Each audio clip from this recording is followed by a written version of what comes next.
Thank you very much. And thank you, Ed, for your generous introduction. But I must begin by saying that you made a mistake by inviting a banker to be your keynote speaker.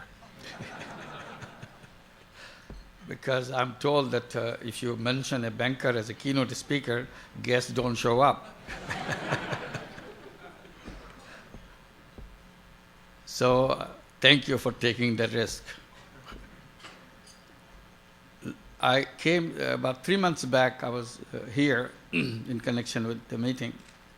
Journalists were asking me, are you looking for buying a bank? Because now is the time, because everybody's going to... I liked the joke. I enjoyed it. But this time, 3 months later, when I came, I was discussing seriously of buying a bank. So it's 3 months back, which sounded like a joke. 3 months later, it became a serious discussion. For a good reason. We started a Grameen program in New York City, in Queens, in Jackson Heights, called Grameen America. Because for a long time, it's being told again and again to me whenever this discussion came, it cannot be done in America in a sustainable way. Occasionally you can give loans, it may work, may not work, but definitely it cannot be sustainable. So I always argued that no, this is a business, it can be done sustainably. Since I cannot have any evidence to prove it, so I said, why don't I go ahead and do it? So that was the reason we started it last year in January, Jackson Heights. At that time, we didn't know that there's a financial crisis coming in. This is simply to demonstrate what can be done and whether it's needed. And it works very well. It's functioning very well. We have over 600 borrowers, all women. Average loan is $2,200. Repayment rate is better than Grameen Bank. It's 99.6%. No collateral, no guarantee, no legal papers. People create their own employment, and they are very happy.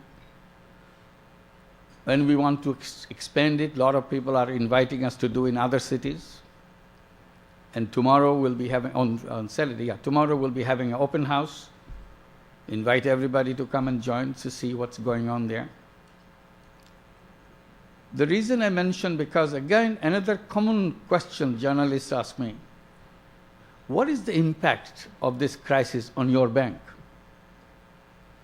on microcredit in general?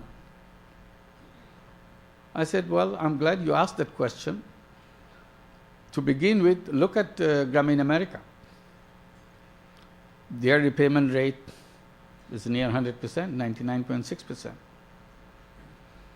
And they have to pay back every week, tiny little money, so that it became a habit for them to pay back.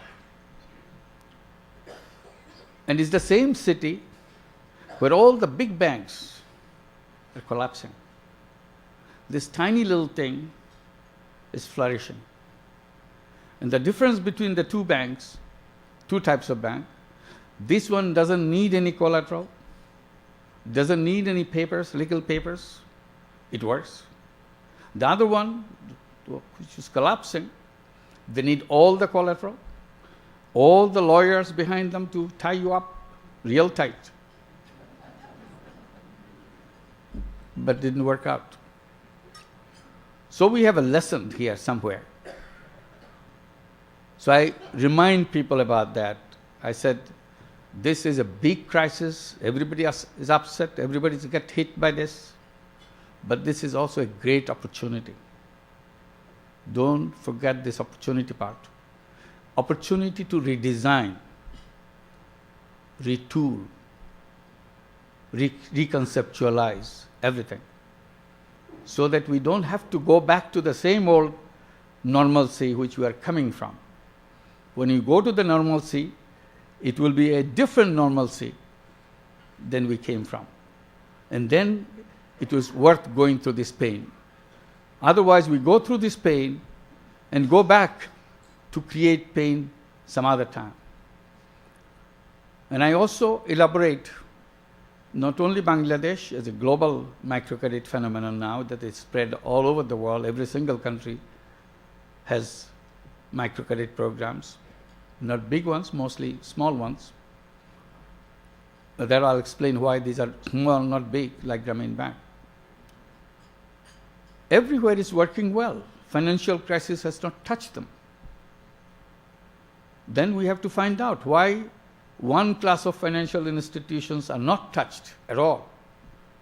Another class of financial institution is touched, not only touched, got hit so hard. An explanation is our banking, microcredit, microfinance, is very close to the real economy. When we give a loan, $100, $200, against it, there are some chickens, there are some cows, some little baskets they made. So it's not something that you fantasize the economy. It's not a fantasy economy where you chase papers, don't know words against those papers exist or not. So that is the basic difference. So we have to come back to the ground, come back to the root. What is this financial system is all about? And I mentioned that this is an opportunity to redesign. In the redesigning process, let's aim at the financial institution redesign first. And whatever we redesign, one, we have to make it solidly grounded on the reality of the economy rather than fantasy world that we, or a castle in the air that we build. How to skip that part. And of course, another thing has to be included, that is to make this financial institution inclusive system, inclusive institution. So nobody is excluded from there. Today is a different thing. The existing institutions, the financial institutions, are sort of exclusive clubs for very privileged people. So, bulk of the population in the whole world, I go and kind of stick my neck out by saying that 2/3 of the world population are not eligible to do business with these financial institutions. So what kind of financial institution is that now, if it excludes 2/3 of the world population? I used to say, if you are one of them who are excluded, for you, banks do not exist because it has no meaning to your life.